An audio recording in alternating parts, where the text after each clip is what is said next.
investor panel, walked out on Black Fountain. He turned down their $40 M offers. The following year, Loom Stories.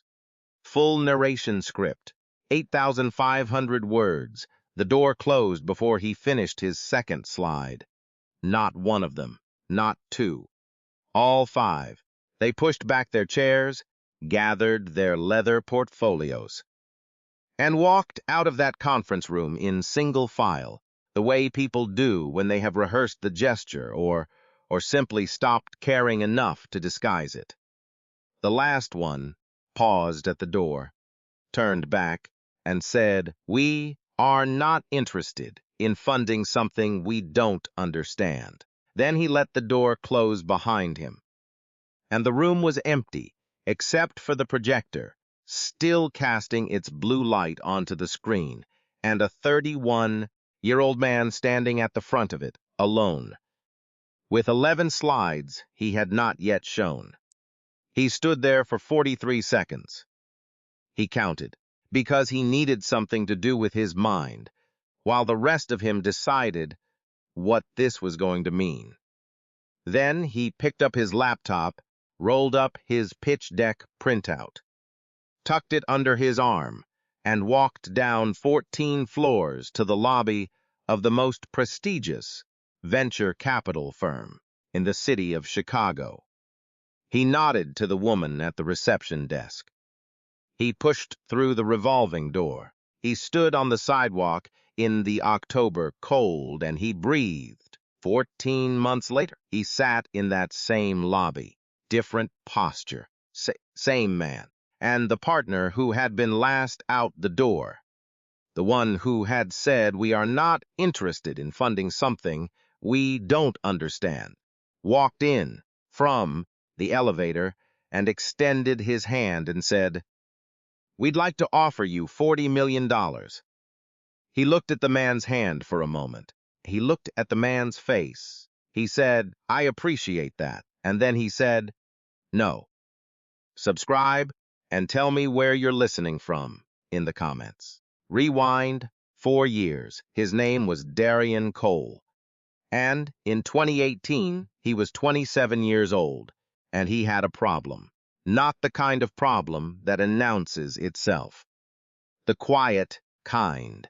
The kind that lives in the gap between what the world tells you something is supposed to look like and what you are actually watching happen in real time, and the growing, gnawing certainty that the gap is not an accident. It is a design. He had grown up in the Englewood neighborhood of Chicago's South Side, the middle of 3 children, in a house where his mother ran the kitchen and his father ran a trucking logistics operation out of a desk in the spare bedroom. The logistics operation was small. It moved freight between Chicago and St. Louis, mostly for small manufacturers and food distributors who could not afford the minimum volumes required by the major carriers. His father had built it over 11 years with a series of decisions that were individually modest and collectively something remarkable. He had 4 trucks by 2005, 8 by 2008. He had 14 by the time Darian graduated high school in 2009, and he had lost 6 of them by 2011 when the recession finished what it had started. Darian watched his father rebuild, slowly, without complaint, with a thoroughness that bordered on the ceremonial. He watched his father sit at that desk in the spare bedroom at 6 in the morning and at 11 at night, and he watched him make calls and keep records and track every single variable in the chain between a manufacturer's loading dock and a customer's receiving door. He watched his father understand, deeply and practically, that the difference between a successful freight operation and a failed one was information. Was knowing, in real time, where your trucks were, and what they were carrying, and when they would arrive, and what was delayed, and why, and being able to communicate that accurately to the people who needed to know it.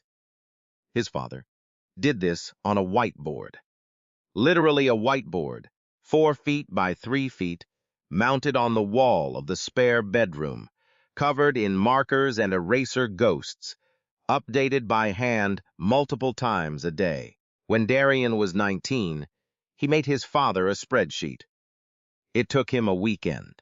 His father used it for 3 weeks and called it the best tool he ever had for the business, and then went back to the whiteboard because the spreadsheet required a laptop, and his father was not comfortable with laptops, and the whiteboard was always there and always visible.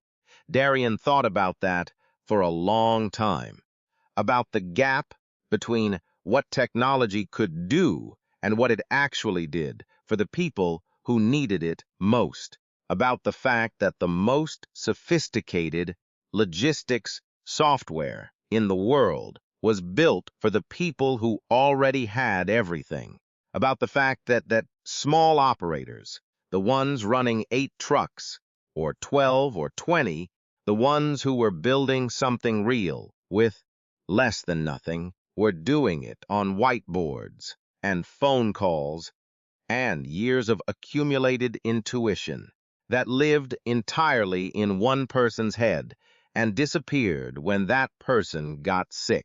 He thought about this while he got his computer science degree at the University of Illinois. He thought about it while he spent 2 years at a logistic software company in downtown Chicago learning how enterprise systems worked and watching from the inside the precise way those systems were designed to exclude the customers who could not afford the minimum contract. He thought about it on the bus home at night, and he thought about it in the margins of his notebooks, and he thought about it until the thinking became something else. The something else was a company called Wayline. Wayline was, in its earliest form, a mobile-first logistics management platform built for small and mid-size freight operators. It tracked vehicles, loads, delivery windows, and carrier communications in a single interface that could be operated from a phone by a person who had never owned enterprise software in their life. The interface was designed from the ground up around the assumption that the user was running the business and driving a truck and answering a customer call all at the same time, and that the software needed to work for that person, not the other way around. He built the first version himself over 14 months, mostly on weekends and evenings, in the spare bedroom of his own apartment, at a desk that occupied the same wall the whiteboard had occupied in his father's house. He put his father's company on it first. His father used it every day for 3 weeks and did not go back to the whiteboard. That was the proof of concept. He found his first co-founder at a tech meetup in the South Loop, a woman named Priya Anand, who had spent 6 years in product design at a supply chain startup, and who listened to his pitch in a noisy bar for 40 minutes and then said, "What are you waiting for? And why am I not already on this?" She quit her job 2 weeks later. He had no salary to offer her. She came anyway. His second co-founder was a former trucking dispatcher named Wendell Oates, who had spent 22 years in the industry, who knew every friction point and every failure mode that Darian had theorized about from the outside, and who looked at the early version of Wayline and said, This is the thing I needed 12 years ago," and kept waiting for someone to build. They spent 9 months refining the product and running it with 5 small carrier companies in the Chicago metro area. The results were specific, and they were documented, and they were, on paper, extraordinary. On-time delivery rates up an average of 19%. Driver communication errors down 63%. One carrier, a woman named Rosa Figueroa, who ran 9 trucks and had been in business for 16 years, said that Wayline had saved her a number she kept arriving at and kept not quite believing. She said it had saved her $41,000 in the first 8 months. She said it like a confession, like she was embarrassed by how large the number was. Darian wrote that number down. He put it in his pitch deck. He was going to need a pitch deck because the 9 months of refinement and the 5 pilot companies had consumed every dollar he had. And Priya had, and Wendell had, and 2 angels who had come in at the beginning and believed early when believing early is the hardest thing. He needed capital. He needed it specifically, and he needed it soon. He started making calls.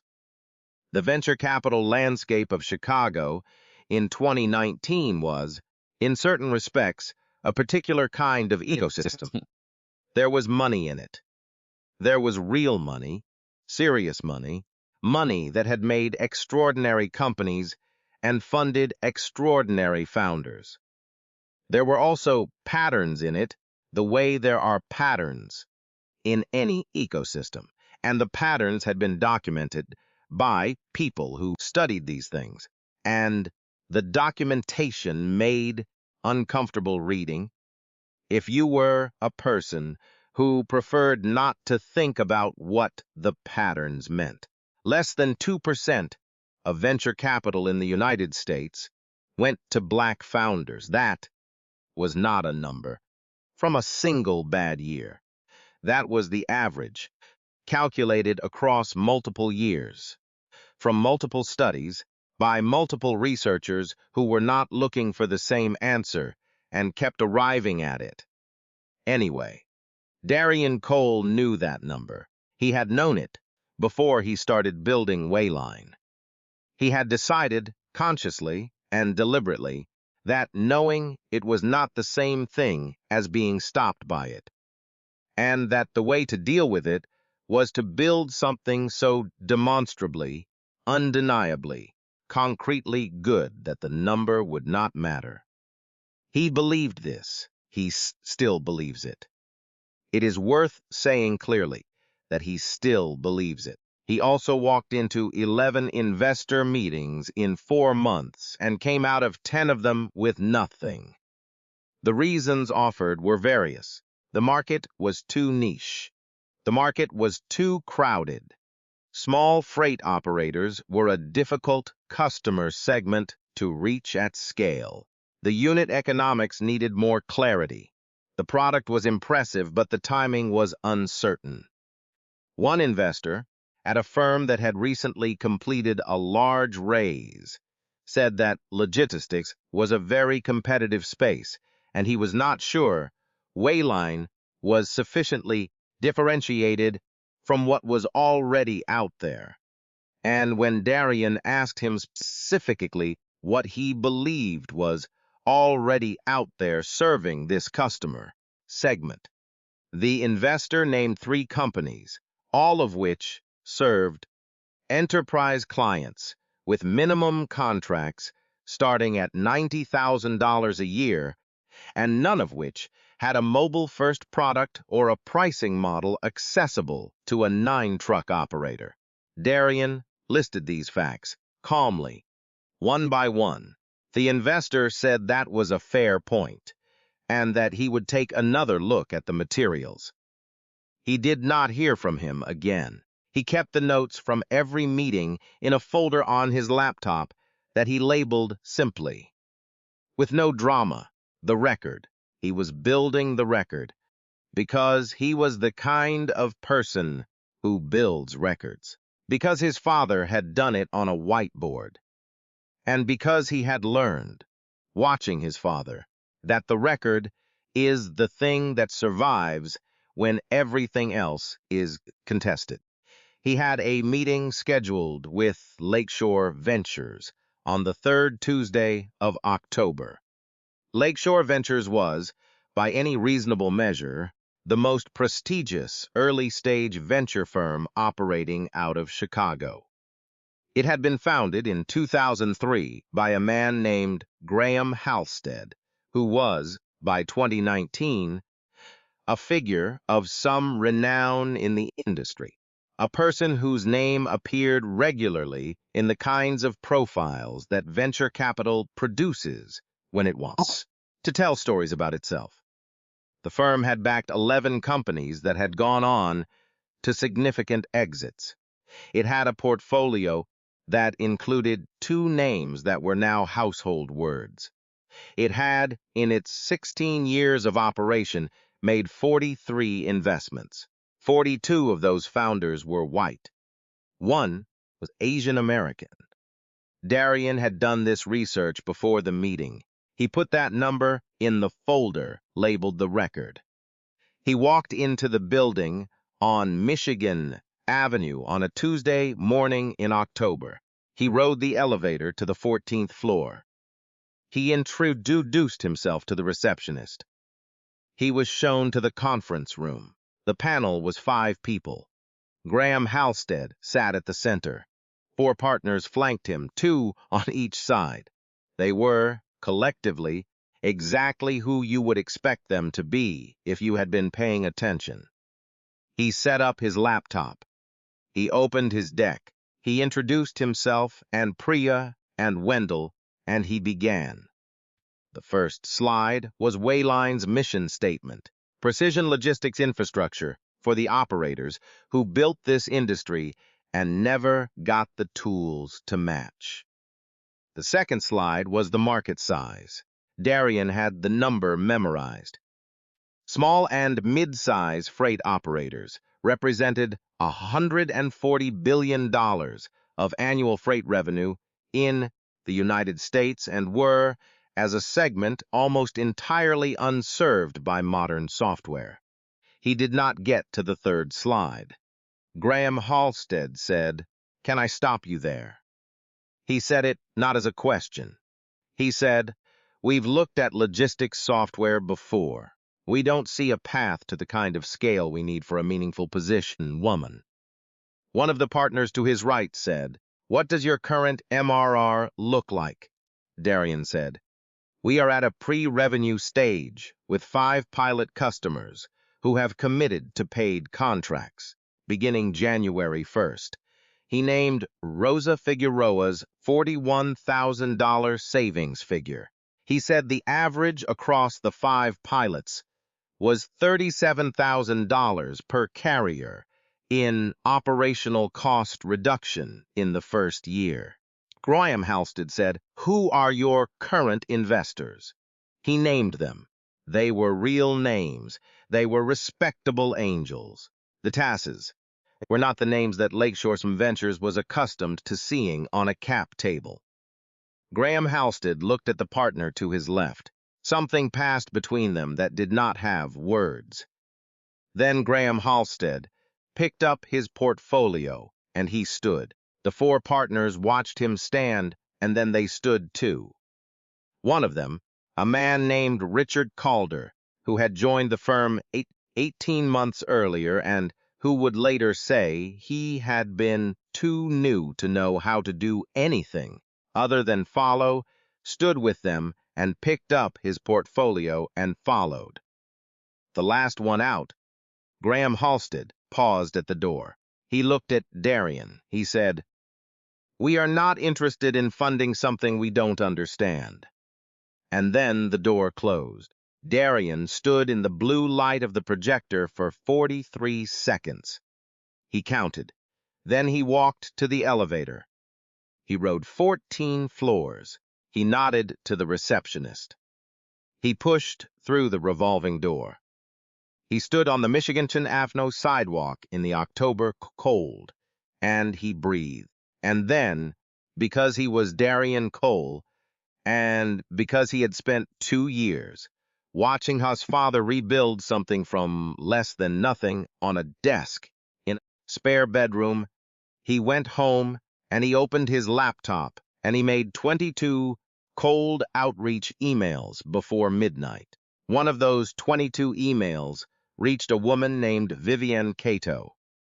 Vivienne Cato was 44 years old, a former logistics executive who had spent 16 years at 3 different companies before starting a seed stage fund in 2017, specifically focused on what she called the infrastructure gap, technology that the market needed and that the mainstream venture capital world had not yet learned to see as investable. She received Darian's email on a Wednesday morning and she read it twice. She forwarded it to her partner with one line, "Look at these pilot numbers." Her partner read it and replied with 2 words, "Call him." Vivienne called him Thursday morning. The conversation lasted 1 hour and 12 minutes. At the end of it, she said, "I want to meet your pilots, not your deck. Your pilots." She flew to Chicago the following week. She spent 2 days visiting 3 of the 5 pilot companies. She sat in Rosa Figueroa's dispatch office and asked Rosa to walk her through the platform in real time. Rosa walked her through it for 40 minutes and then said, unprompted, that she had told 2 other operators to call Darian and that one of them already had. Vivienne wrote that down. She made an offer 14 days later, $750,000, at a valuation that was, by the standards of the industry, modest and honest and serious. Real money. First, institutional money. Darian accepted on the phone. He called Priya. He called Wendell. He called his father. His father was quiet for a moment on the phone and then said, "You built it right." He did not call any of the 11 partners who had passed. He went back to work. The 12 months that followed the Vivienne Cato round were not easy. They were not supposed to be easy. They were the kind of months that are only legible in retrospect, when the story has a shape, and in the middle of them, they were simply the work, the relentless, daily, specific work of building something real. Wayline signed 14 paying customers by April, 29 by July, 41 by September. The product improved with every new customer in the way that good products do. Not because the engineers were brilliant, though Priya had built a team that was, but because every new operator brought new edge cases and new problems and new requests that made the thing better for everyone who came after. A dispatcher in Memphis named Earl Washington figured out a use for the load tracking feature that nobody on the product team had anticipated. He started using it not just to monitor active loads, but to build historical patterns so that he could predict with increasing accuracy which routes were prone to delays at specific times of year. He called Priya one Tuesday afternoon to explain what he was doing. She listened for 20 minutes. She said, "Can I fly down there and sit with you for a day?" He said, "I'll make room." She flew to Memphis. She sat with Earl Washington for a day. She flew back and built what he had described into the core product and called it, in the release notes, the Washington Protocol, and Earl Washington's name was in there, in the release notes, because Priya Anand was that kind of engineer and that kind of person. By November of 2020, Wayline had 67 paying customers, a monthly recurring revenue of $212,000, a net revenue retention rate of 119%, meaning that customers were not just staying, They were expanding their contracts, and a wait list of 31 operators who had been referred by existing customers and were waiting for onboarding. Darian updated the folder labeled the record. He put all of those numbers in it. He was building the record, because the record was going to matter. He did not know yet exactly when or for whom. He built it anyway. In January of 2021, a reporter at a national logistics trade publication named Sasha Monroe was working on a piece about technology adoption among small and mid-size freight carriers, and she was trying to find an angle. She had been making calls for 2 weeks, and the angle kept being the same. Large enterprise software was inaccessible. Small operators were managing manually. Nothing had changed. Then someone gave her Rosa Figueroa's name. Rosa Figueroa gave her Darian's name. She called Darian on a Thursday afternoon. He spoke with her for 90 minutes. He told her about the platform, the pilots, the numbers, the wait list. He told her about his father's whiteboard. He told her because she asked directly about the investor meetings. He described them without drama in the same way he described everything.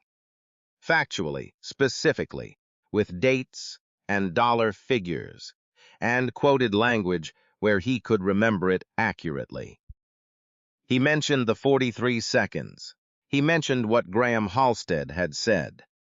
Sasha Monroe published her piece in the February issue of Freight Technology Review. The title was "The Gap Nobody Would Fund." The subtitle was "How One Chicago Founder Built the Platform the Industry Needed by Ignoring the Investors Who Didn't Understand It." She quoted Rosa Figueroa. She quoted Vivienne Cato. She quoted Wendell Oates. She quoted the $41,000 savings number and the 119% net revenue retention, and the 67 customers, and the $212,000 MRR.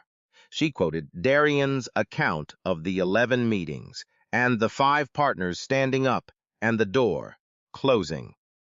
She did not quote Graham Halstead because she had reached out to Lakeshore Ventures for comment and received a statement from their communications office that said did not comment on specific investment decisions.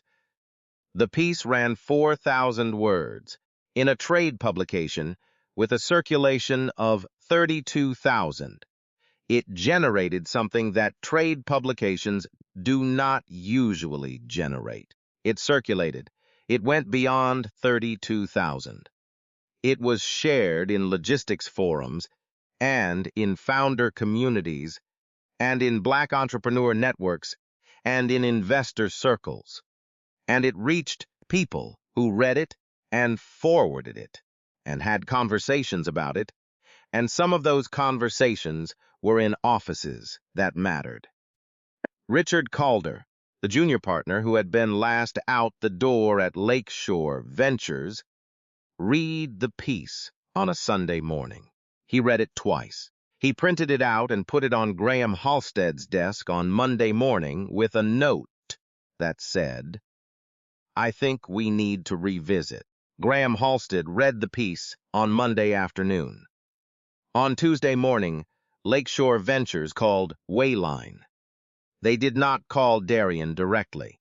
They called through a mutual contact, a venture broker who worked with both sides, who reached out to say that Lakeshore Ventures had followed Wayline's progress with interest and would be open to a conversation. Darian read this message on his phone while standing in the kitchen of the Wayline office, which was a refurbished space in a co-working building in Pilsen that the team had moved into 3 months earlier. He stood there for a moment. He read the message again. He put his phone in his pocket. He poured a cup of coffee. He walked to Priya's desk, and he showed her the phone. She read it. She looked at him. She said, "What are you going to do?" He said, "I'm going to think about it." He thought about it for 4 days. He did not tell Wendell yet. He did not call Vivienne yet.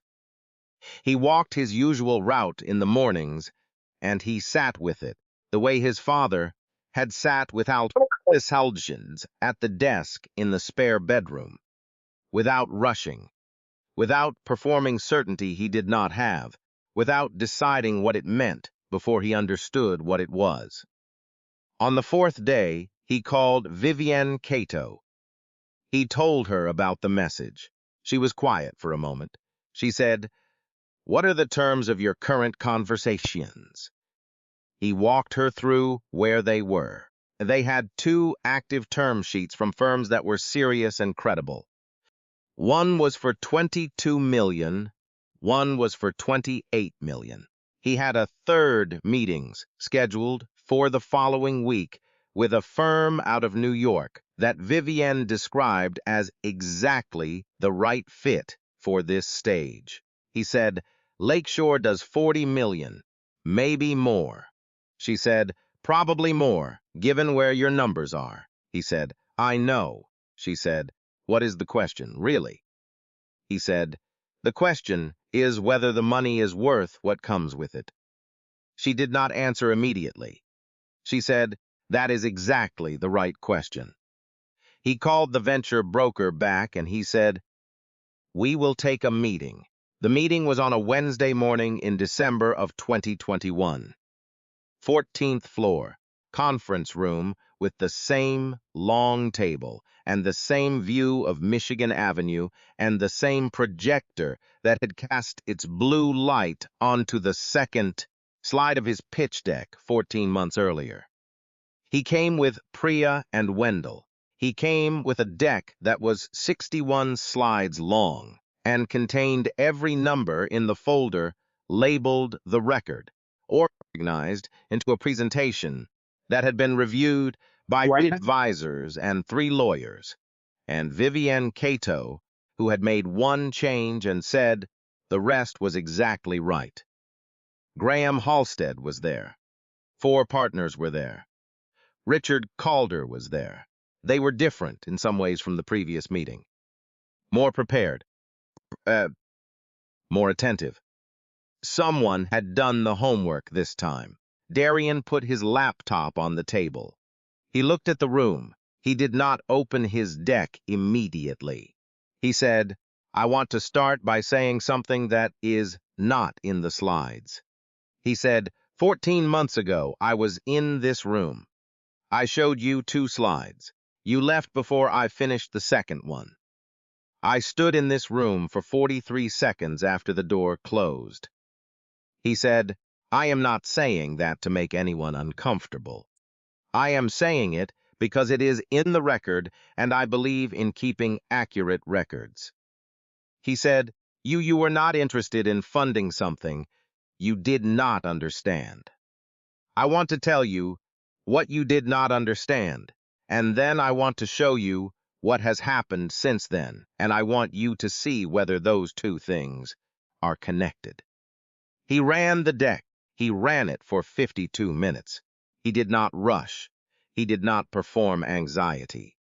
He walked them through the market, the product, the pilots, the customers, the numbers, the retention rate, the Washington Protocol, the wait list, the 2 active term sheets, and projection model that had been prepared with enough conservatism and enough documentation that no one in the room could find a flaw in it. When he finished, Graham Halstead said, "These numbers are extraordinary." Darian said, "Yes, they are what 2 years of product market fit looks like." Graham Halstead said, "We would like to lead your Series A," he said. "We are prepared to offer $40 million. Darian looked at him. He looked at each person in the room. He looked at Richard Calder, who was looking at his notepad. He looked at the window and the gray December sky over Michigan Avenue and the city that his father had run freight through for 11 years. He said, "I appreciate that. I genuinely do." He said, "We are going to close with another lead." Graham Halstead said, "I want to make sure I understand. Are you saying the terms are?" Darian said, "The terms are fine. The terms are generous. That is not what this is about," he said. "I built Wayline for the people who built this industry, the small operators, the ones who needed this tool for 20 years and were never given it. I have had 2 years to watch exactly who shows up for those people and exactly who doesn't, and the record on that is very clear. And the companies I work with and the investors I work with need to be people I can count on to show up when the showing up is hard, not when the numbers make it easy." He said, "You came back because the numbers made it easy. I am glad the numbers are easy to understand. I am glad you understand them now. I am not available as the answer to that question." He closed his laptop. He said, "I am grateful for the meeting. I mean that." He nodded to Priya. He nodded to Wendell. They stood and they left. All three of them together. Not hurried, not performing anything. Just three people who knew where they were going and had somewhere to be. Richard Calder watched them leave. He sat in the conference room for a while after they left, and he thought about what he would do with what he had just watched. He would make one decision about it that mattered, but that comes later. It closed its Series A in February of 2022. The lead investor was the firm from New York, a fund called Broadleaf Capital, run by a woman named Dr. Angela Mensah, who had spent 15 years building and operating companies before raising a fund specifically to address what she called the infrastructure gap in underserved commercial markets. She had read Sasha Monroe's piece in Freight Technology Review and had called Vivienne Cato 4 days after it ran. The round was $31 million. Vivienne Cato's fund participated. 2 strategic logistics investors participated. A pension fund that had recently made a commitment to minority-led technology companies participated. Graham Halstead was not in it. The announcement ran in TechCrunch and in the Wall Street Journal's Venture Capital section, and in Freight Technology Review, where Sasha Monroe wrote the story, and in a business journal in Chicago, and in a newsletter for Black founders that had 112,000 subscribers. And that forwarded the announcement with a note that said, "This is what the record looks like." Rosa Figueroa read it in her dispatch office and called Darian to congratulate him. She said, "Do you remember what you told me when I said the savings number didn't seem real?"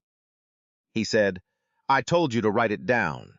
She said, "I wrote it down." He said, "Keep writing things down, Rosa." She laughed. She said she would. The 2 years following the Series A were the years the company became a different kind of thing. Not a different company. The same company with the same customers and the same values and the same 4:15 in the morning urgency. But a different scale.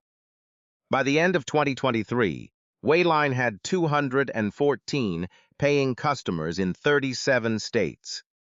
Monthly recurring revenue of $1.4 million. A team of 61 people, 42% of them from the communities their customers came from. A product roadmap that Priya managed with the exactness and the care of someone who understood that every feature they built would be used by people who were running their businesses on it, and that those people deserved it to be right. Earl Washington, the dispatcher in Memphis, who had invented what became the Washington Protocol, joined the company as Director of Carrier Success. He moved to Chicago. He brought his dispatch experience and his pattern recognition and his 23 years of understanding exactly how things actually worked on the ground, and he applied it every day, and the product and the customers were better for it. Wendell Oates was promoted to Chief Operating Officer. He had been doing the job already. The promotion made it official and raised his equity stake to the level it should have been at from the beginning, and Darian said that in a company all-hands meeting, and Wendell said he did not need it announced, and Darian said, "The record needs it in there." Richard Calder, the junior partner who had stood at the end of the row at Lakeshore Ventures, and followed the other four out the door, left the firm in the spring of 2023. He took a position at a different fund, a newer fund with a different mandate and different stated values. He wrote a piece for a founder publication about what he had learned and what he wished he had done differently. He did not name Wayline by name. He described, in general terms, a meeting he had left. He described the 43 seconds. He said, "I have never been able to forget the sound of that room when the door closed. I should not have been one of the people who made that sound happen. I cannot undo it. I can decide what I do next." The piece was read widely. It was shared in the same networks where Sasha Monroe's piece had circulated.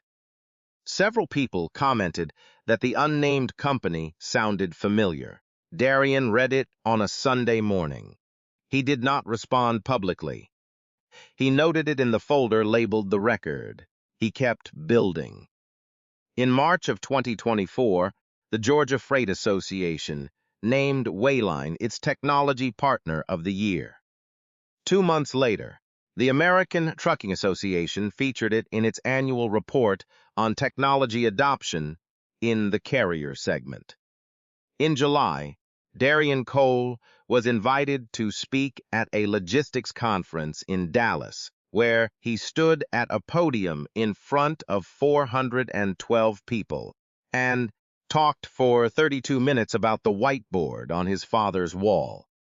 He did not talk about the conference room on the 14th floor. He did not talk about the 5 men who had walked out.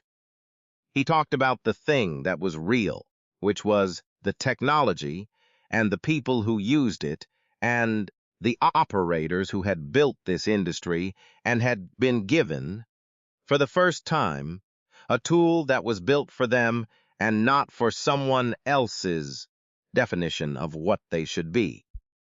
He ended with this. He took his phone out of his pocket. He pulled up a photograph. He turned the phone so the audience could see it. The photograph showed a whiteboard, 4 feet by 3 feet, covered in markers with numbers and routes and names on it. He said, "This is what 4:15 in the morning looks like when you love what you built enough to do it every day without anyone telling you to." He said, "The person who built that still picks up the phone when I call. I still call him first." The room was quiet. Then it was not quiet.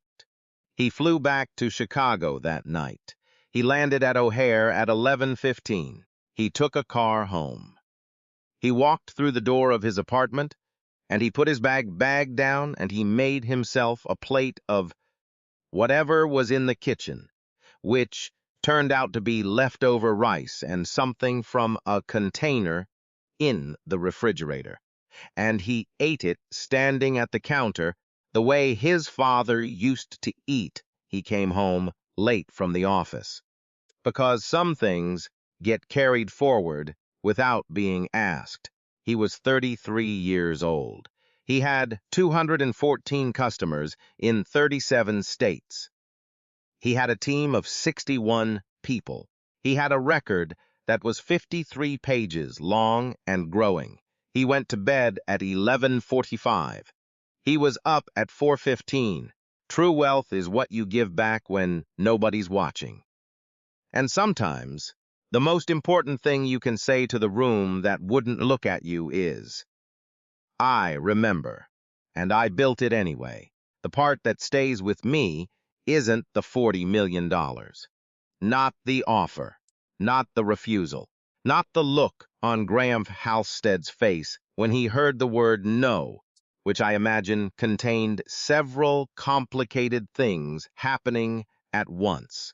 The part that stays with me is the folder labeled the record, the thing Darian started building before he had a reason to, before he knew anyone would ever read it, before there was a story to tell.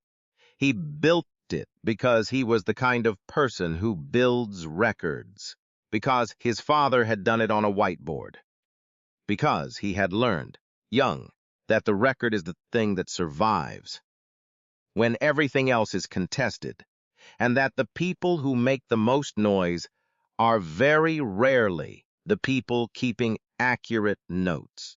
He sat in that room for 43 seconds after the door closed, and then he went home and he made 22 cold emails, and he kept the record. That is the whole story. Not the reversal, not the round, not the 214 customers, the 43 seconds, and then the work that followed them. We talk a lot about resilience. We use the word until it means nothing. What Darian Cole did was not resilience in the motivational poster sense of the word. It was something more specific and more demanding. It was the decision to treat evidence as more trustworthy than opinion, to let the record speak where emotion wanted to shout, to build the thing instead of arguing about whether it deserved to exist. So here is the question I need you to sit with, not what you should answer. What is actually true? What is the folder you are not keeping? What is the record you are not building? Because some part of you is waiting for the room to tell you that what you are doing is real before you start documenting it. What has happened in your life, in your work, in your relationships, that deserves to be in writing, and that you have trusted to memory instead, which means you have trusted it to the first thing that gets edited when the story gets hard. Leave one word in the comments, just one. The word for the thing you need to start writing down. If this story found something in you that you needed to find, send it to someone who is 43 seconds into the quiet, after a door closed on them. They do not need advice. They need to know that the next 22 emails are the beginning of something, not the end of it. Subscribe if you are not already here. Every story on this channel is built on the same understanding.